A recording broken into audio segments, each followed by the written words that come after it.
नमस्कार मित्रांनो, जय लवजी, जय भीम. मी अविनाश वारे तुमचं पुन्हा एकदा स्वागत करतो लोकशाहीराची साहित्य चर्चा या आपल्या यूट्यूब चॅनलमध्ये. मित्रांनो, आज आपण अण्णाभाऊ साठे यांची एक मराठी कथा मेंढा हे बघणार आहोत.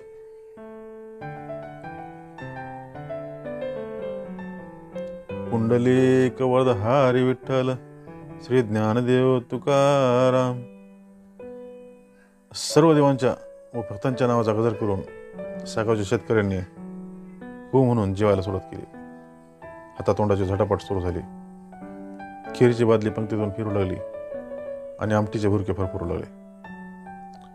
लखुजी मान्यानं ते गावजेवण घातलं होतं, परंतु हे गावजेवण कसलं याचा कोणालाच उलगडा होत नव्हतं. हे जेवण त्यानं बकऱ्याच्या दिवसाचं घातलं होतं की स्वतःच्या दिवसाचं घातलं होतं हे काहीच कळत नव्हतं. कारण त्याच वेळी लखुमाने स्वतःच्या तलवारीला सानेवर घासून धार आणत होता. त्या 300 घराच्या सागावात लखुमाने सर्वच बाबतीत श्रेष्ठ समजला जात होता.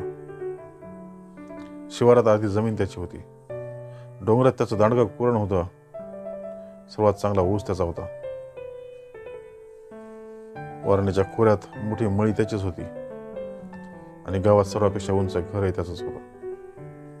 तो 400 एकर जमिनीचा मालक होता.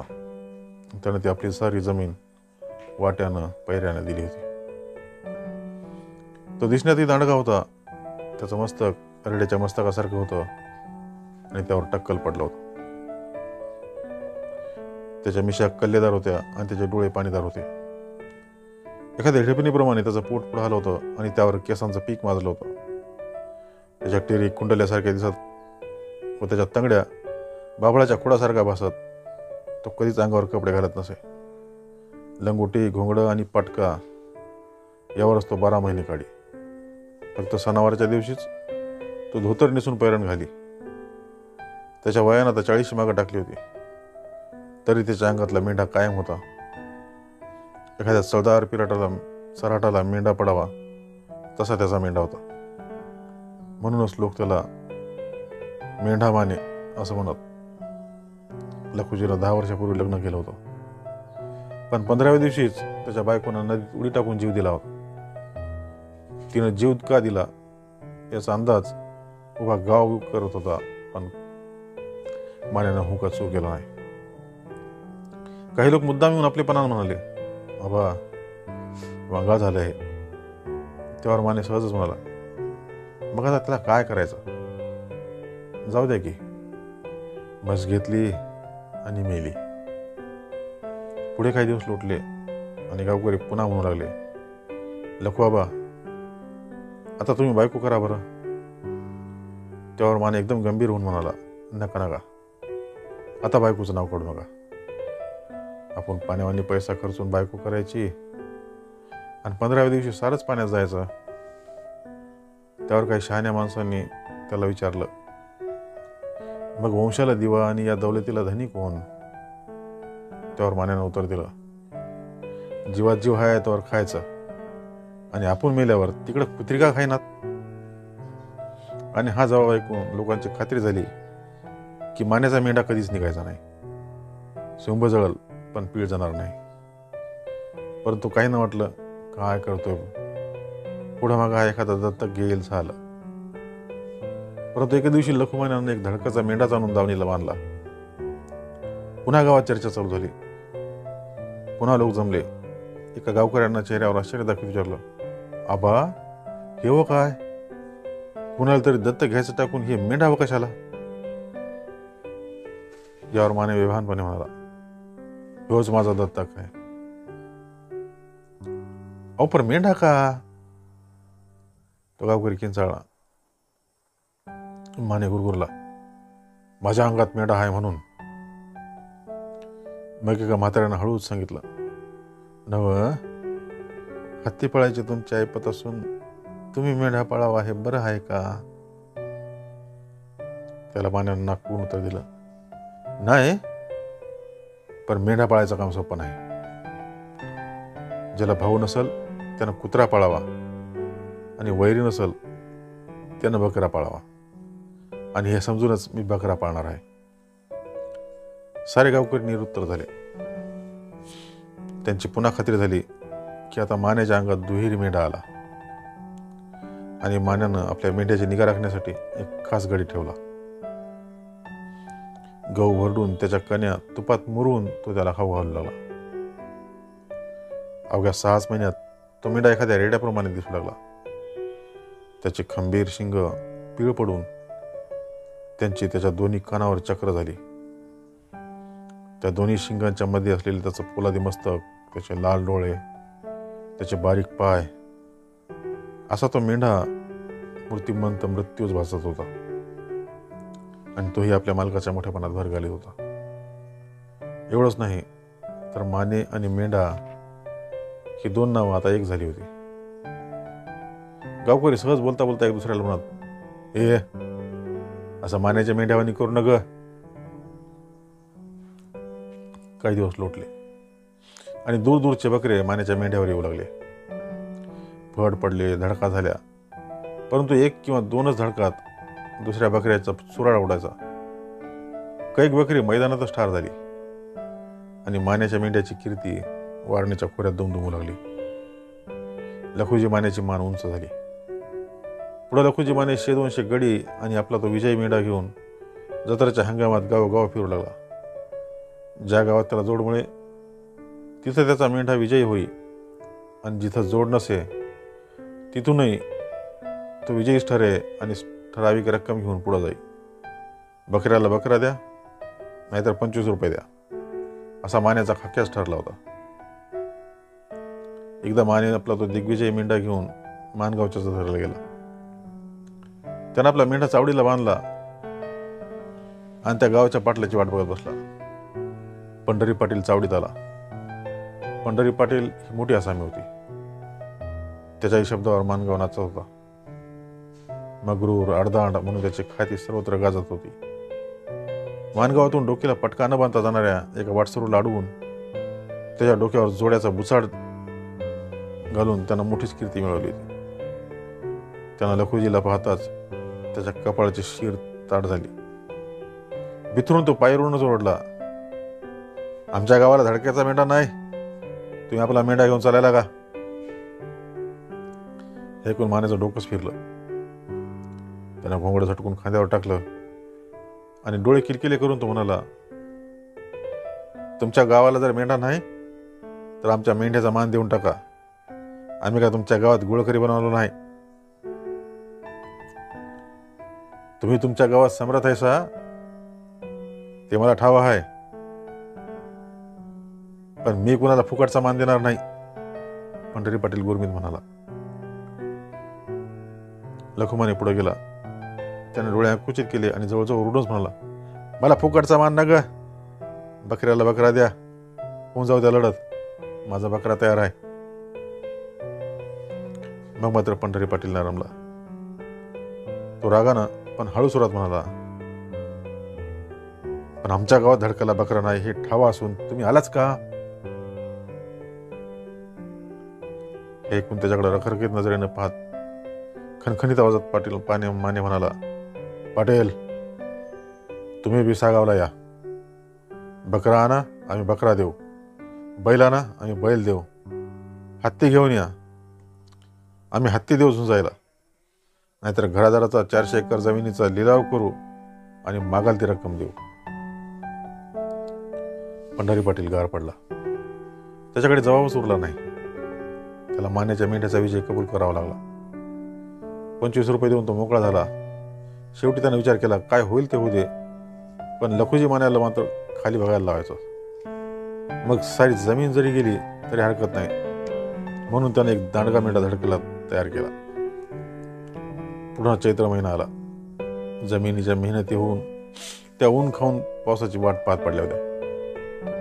पावसाळा सुरू होण्याच्या आत गावोगावचे शेतकरी आपापल्या गावाची जत्रा उरकून घेत होते आणि कोणत्या गावची जत्रा कोणत्या दिवशी येते याचा विचार करीत लखुजी माने सोप्यात बसला होता. इतक्यात अर्जुना चांभार काक्यात जोड्याचा जोड घेऊन पुढे आला. त्याला पाहून लखुमाने म्हणाला, काय अर्जा, का आला होतास? हे जोडं घेऊन आलोय तुमच्यासाठी, असं म्हणत अर्जुना जवळच्या पायरीवर बसला. त्या जोड्याकडे निरखून पाहत म्हणाला, चांगलं आहे ते का भुसकाट भरून आणलंस? तोडचा मार गरीब चेहऱ्याकडून म्हणला, छा छा, तसं कसं करीन, मुद्दा मी तुमच्यासाठी केल्या ती बघा. माने म्हणाला, नाही विचारलं आपलं, बाकी नग तसा बरा दिसतोय म्हणा. मग मात्र अर्जुनाला जोर आला. तो जोरानं म्हणाला, आबा ते चांबडं नवं, लोखंड आहे ते, लोखंड. मग माने म्हणाला, काय घेणार बोल. खरं सांगू? हो हो खरंच सांग, माने उद्गारला. तुम्हाला काय जास्त सांगत नाही, 10 रुपये द्या झालं. अर्जुनानं डोक्यावरचा ओझं रिकामं केलं. त्याच्याकडे लखुमाने डोळे वटारून म्हणाला, पण हे जोडे टिकणार तरी किती दिवस? अर्जुना त्या जोड्याकडे पाहत विचार करीत म्हणाला, हे हे हे जोडा 2 वर्ष नक्कीच टिकणार. 2 वर्षाच्या आत जर फाटलं तर माझा कान कापा. ते तुम्हाला सांगू नकस, कान कापायच्या भानगडीत मी पडणारा नाही, पण उपटून हातात देईन, ध्यानात ठेव. अर्जुन वरमला. नकळत त्यानं आपले कान चाचपून पाहिले. तो पुढं काहीतरी बोलणार, त्या अगोदर मान्यानं 10 रुपये काढून त्याच्या पुढे ठेवले. इतक्यात दारात मानगावचा महार आला. त्यानं पंढरी पाटलाची चिठ्ठी आणली होती, ती लखुमाने पुढे ठेवली. त्या चिठ्ठीत लिहिलं होतं, उद्या मानगावची जत्रा आहे, मेंढा घेऊन या, मेंढ्याला मेंढा मिळल. मेंढ्याला मेंढा मिळल हे ऐकून लखुजी माने नाचू लागला. पुन्हा आपला मानगावला जाऊन विजय होणार या विचारानं त्याला गुदगुल्या होऊ लागल्या. 10 रुपये गाठीला बांधत अर्जुना म्हणाला, आबा मग उद्या रणखुंदल होणार नाही का? हो उद्या रणखुंदल होणार. आणि एकाच धडकेत मानेचा मेंढा पंढरी पाटलाच्या मेंढ्याचा बोकणा करणार. मानेनं आपला आत्मविश्वास जाहीर केला. पण चंबारचा शहाणपणा सोडून त्यानं हळू शंका काढली. ते कोणी सांगावं, दोघांपैकी कोणतरी हारणार. चंबाराचं बोलणं मान्याला झोंबलं. त्यानं नाक फेंदारून डोळे चंबारावर रोखले आणि तो म्हणाला, ए अर्जा, माझा मेंढा जर मानगावात मोडला, हरला, तर ह्या हाताने मी भर फडात मेंढा तोडून मारेन आणि हात हालत परत येईन. मान्यानं दोन्ही हाताने मिशा उडून त्यांना पिळ घातला आणि त्याचा तो भयंकर अवतार बघून अर्जुनाच्या अंबारानं पळस काढला. मानगावच्या जत्रेला सारा वारण्याचा खोरा जमला होता. मान्याच्या मेंढ्याशी पंढरी पाटलाचा मेंढा लढत देणार याविषयीचं कुतूहल माजलं होतं. सर्व लोक धडकेच्या वेळेची वाट पाहत होते. सूर्याची प्रखरता हळूहळू कमी होऊ लागली. सर्वत्र शिररूप पडलं होतं. तमाशे मोडून कुस्त्यांचा फड गावाबाहेर पडला होता. पण कुस्त्यांना आधी धडका व्हायच्या होत्या. लोकांची फडाकडे रीग लागली होती. अखेरला फडात मान्याचा मेंढा दाखल झाला. त्याच्या गळ्यात फुलांची माळ होती. शिंगात सोन्याची कडी घातली होती. त्याच्या मस्तकावर लहानसं बाशिंगही बांधलं होतं. जवळच माने खांद्यावर घोंगडं आणि हातात तलवार घेऊन गडबड करत होता. तो लोकांना सांगत होता, जर बकरा हरला तर तोडून मारीन. लवकरच पंढरी पाटलाचा मेंढाही फडात दाखल झाला. पाटील आज धुंदच होता. त्याने बकरा नटवून सजवून आणला होता. दोन्ही बाजूंची तयारी झाली. बकरे समोरासमोर आणले गेले.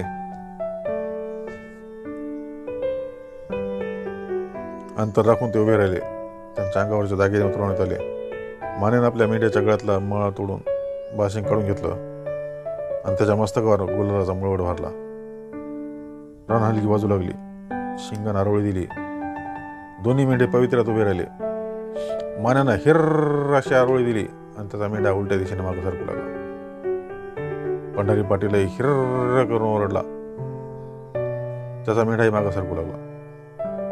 दोन्ही मेंढ्याने धडकेचे पवित्रे घेतले. डोळ्यांचा पाता लवतो न लवता तोच ते एकमेकावर विद्युत गतीने धावले. दोन मस्तक एकमेक दुसऱ्यावर आदळली राहणाऱ्यांच्या कंठाळ्या बसल्या. पुन्हा ते 2 मेंढे मागे सरकत गेले आणि पुन्हा धडक झाली. पुन्हा धडका होत होत्या. ते 2 मेंढे एकमेकाचा जीव घेण्याची शिकस्त करीत होते. ऐरणीवर घराचा घाव बसावा तशी ती मस्तकावर घाव घालीत होती. लखुमाने आणि पंढरी पाटील हिर हिर असं ओरडत होते, नाचत होते. पाहणाऱ्या आळीपाळीनं दोन्ही मेंढ्याकडे पाहत होते. क्षणाक्षणाला मान्याचा मेंढा उसळून जास्त जोरानं टकरा देत होता आणि पंढरी पाटलाचा मेंढा त्याचा प्रतिकार करत होता. माने बेफाम होऊन ओरडत होता, हिर. आता मानेच्या मेंढ्यानं आपली दिशा बदलली. पंढरी पाटलाचा मेंढा सरळ व्हायच्या आधीच तो तिरकस पुढे धावला आणि एकाच धडकेनं पंढरीच्या मेंढ्याला त्यानं उडवलं. त्याचे पाय उकडले गेले आणि तो मोठ्याने ओरडला. त्यानं मैदानातून पळस काढला. मान्यानं हिर्र करून ओरडत आपली घोंगडी आखाड्यात भिरकावून दिली. सर्वांचीच पायगोटी वर उडू लागली. माने विजयी झाला. पंढरी पाटील चरफडत मागे परतला.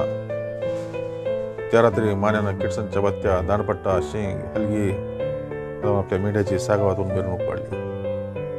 कितीतरी वेळ गावात खेळ झाला. भर मध्यरात्री ती मिरवणूक संपली आणि लोक आपापल्या घरी गेले.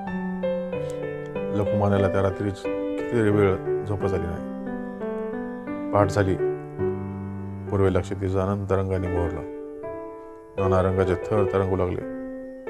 अंधार मागे फिरला आणि प्रकाश पुढे येऊ लागला. चराचर जागा होऊन जीवनाची वाट चालू लागला. मंद वारे सृष्टीला गोंजारू लागले.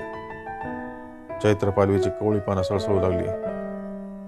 चिमण्या चिवचिवू लागल्या. राघूंनी पंख झटकून प्रयाणाची तयारी केली. वारणीच्या काठी मंजूळ मोर केका काढू लागले. सागावात खुराट्यातील बंदिस्त कोंबड्यांनी अरुणोदयाची चाहूल लागून आरावण्यास सुरुवात केली. बायांनी जात्यावर दळणं घातली. शेतकरी उठून बाहेर पडण्याच्या तयारीला लागले. इतक्यात लखुमानेच्या घराकडून बोंब ऐकू आली. लोक भराभर कवाडाकडून बाहेर आले. सारा गाव लखुमानेच्या दारात जमला. सर्व उद्योग क्षणात बंद पडले. पण माने बोंबलत होता. तो उडा बोडका हातात तलवार घेऊन बोंबलत होता. स्वतःवर उभा होता आणि दुसऱ्या हातानं सारखा बोंबा ठोकीत होता. त्याच्या दीर्घ बोंबीनं सारा खोरा दणाणत होता. थोड्या वेळानं ऐशारामुशी त्याच्याविषयी जोरानं ओरडला, आबा काय झालं? त्यावर मानेची बॉम्ब थांबली. तो पळतच दावणीत गेला. त्याच्या मागून गाव लोटला. मान्यानं जमीन सापडली. दावा उलट उचलून धरलं आणि तो रडत म्हणाला, माझा मेंढा गेला. पण कुठे गेला? ऐशानं सवाल टाकला. चोरानं नेला. काहीवरून माने उत्तरला. पण कवा नेला? ऐशानं पुन्हा प्रश्न टाकला. ते ऐकून माने भडकला. मिशा नीट बसवीत तो म्हणाला, लेका बेरडा, कवा नेलं ते ठावा असता तर बोंबलत बसलो असतो का? ऐशा ओशाळून काहीतरी बोलायचं म्हणून पुन्हा बोलला, पण चोराने मेंढा कसा नेला? ते ऐकून माने जास्तच भडकला. त्याने ऐशारामुशाकडे रागानं पाहिलं. तो म्हणाला, कसा नेला हे कळतं तर दावणीतच त्या चोराचा मुंडकं कापला असतं म्या. हे ऐकून लोक दाही दिशा पळाले. डोंगर, कणगर, दरी, कपारी, नदीच्या काठावर, माळात सर्वत्र लोक पांगले आणि बकऱ्याच्या शोधाला लागले. काही माणसं बरोबर घेऊन रामोशी बकऱ्याचा माग काढीत निघाला आणि घरापुढे जोत्यावर बसून एखाद्या लहान मुलाप्रमाणे लखुमाने रडू लागला. सागावच्या लोकांनी सारा शिवार चालला, पण बकऱ्याचा पत्ता लागला नाही. संध्याकाळी ऐशारामुशानं येऊन खबर दिली की बकऱ्याचा माग फक्त मानगावपर्यंतच लागतो. त्यापुढे बकरा गेलाच नाही. आणि ती बातमी ऐकून मान्याची खात्री झाली की आपला मेंढा पंढरी पाटलानं चोरला. माने मेंढा मेंढा करून रडू लागला. त्याला वेळ लागण्याची पाळी आली. त्याचे लोक नाना तऱ्हेने समजून घेऊ लागले, पण तो काहीच ऐकत नव्हता. माझा मेंढा या पलीकडे तो काहीच बोलत नव्हता. तो अगदी उद्विग्न झाला होता. त्याच्या चक्षुपुढे मेंढा आणि पंढरी पाटील हेच होते. बकरा जाऊन 3 दिवस झाले नाही, तोच पंढरी पाटलाची चिठ्ठी आली की तुमच्या गावच्या जत्रेला आम्ही आपला मेंढा घेऊन येत आहोत, तयार असा. ती चिठ्ठी वाचून मनाला धक्का बसला. त्याने दिवस मोजून पाहिले. अवघ्या 13 दिवसावर सागावची जत्रा आली होती. ज्या पंढरी पाटलानं आपला बकरा चोरून मारला, तोच पाटील आपला स्वतःचा बकरा घेऊन येणार. आपण त्याला जोड देऊ शकणार नाही. त्यावेळी आपला लढाऊ मेंढा नसणार. हरल्याप्रमाणे आपल्याला त्याला रक्कम द्यावी लागणार. किती वाईट आहे. नाही नाही नाही, अपमान हा अपमान सहन करणार नाही. नाही, त्याला आपला मेंढा घेऊन आपण आपल्या हातीतच येऊ देणार नाही. मानेच्या मनाने निर्धार केला. त्याच दिवशी लखुजीनं गावकऱ्यांना बोलावून खंडीवर गहू आणि गुळाच्या 20 ढेपा त्यांच्यापुढे ठेवून सांगितलं, हे घेऊन गाव जेवण घाला. एका गावकऱ्याने विचारलं, कसलं जेवण घालताय माने? माने गंभीरपणे म्हणाला, दिवसाचं. दिवसाचं? कोणाच्या दिवसाचं? दुसऱ्यानं प्रश्न टाकला. माने उद्गारला, लखू मान्या आणि त्याचा मेंढा या दोघांच्या दिवसाचं. हे ऐकून सारा गाव बुचकळ्यात पडला. पण त्यापुढे कुणी प्रश्न केला नाही आणि कुणी काही बोललंही नाही. जेवण तयार झालं. मानेच्या दारात पंगत पडली.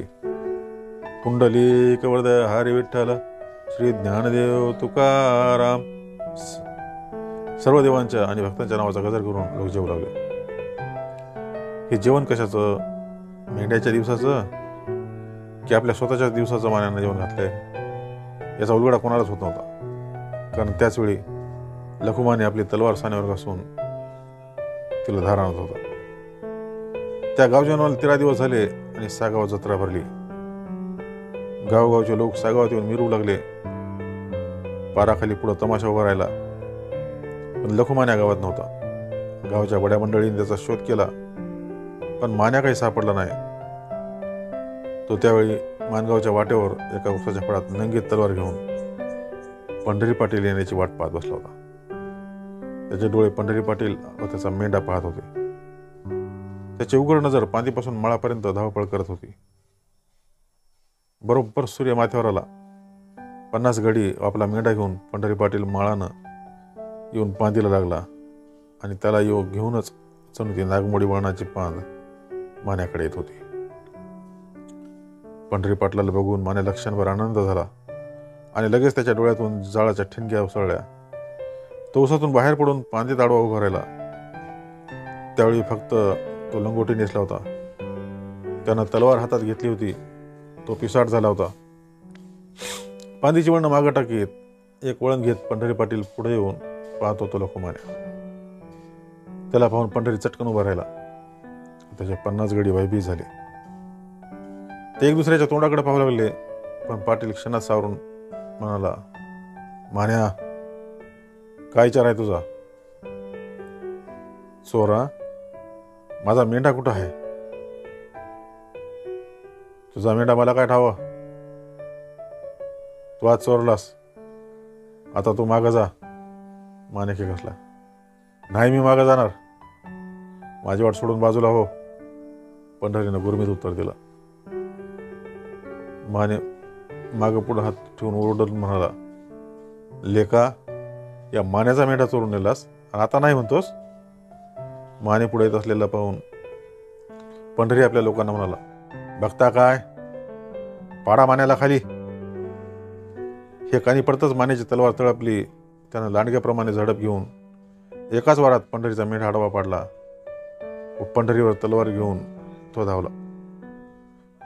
बाजूचे लोक सावध होऊन त्यांनी मान्याला वेढा घातला. दुसऱ्याच वारातून पंढरी चुकला आणि क्षणात 50 गडींची काठी कुऱ्हाड मानेवर पडू लागली. माने बेफाम होऊन दिसेल त्याच्यावर घाव घालू लागला. तो मुरकण देऊन पंढरीवर घाव घालू लागला. पण प्रत्येक वेळी पंढरी त्याला बगल देत होता आणि त्याच वेळी मागून मानेच्या पाठीची चाळण होत होती. तो रक्ताने न्हाला होता. सर्व अगदी हातगाईवर आला होता. कितीतरी उशीर मान्या लढला आणि मग खुशाल उभा राहून मार खाऊ लागला. पावसातून रेडा चालावा तसा तो कुऱ्हाडीच्या घावाखाली उभा राहिला. मग हळूच तो त्या मेलेल्या मेंढ्याजवळ कोसळून पडला. पीळ जाऊन सराटीची चिंदी व्हावी तसा तो जमिनीवर निश्चित पडला होता. जणू काही त्याच्या अंगातील 400 एकरांचा मेंढरा निघाला. धन्यवाद.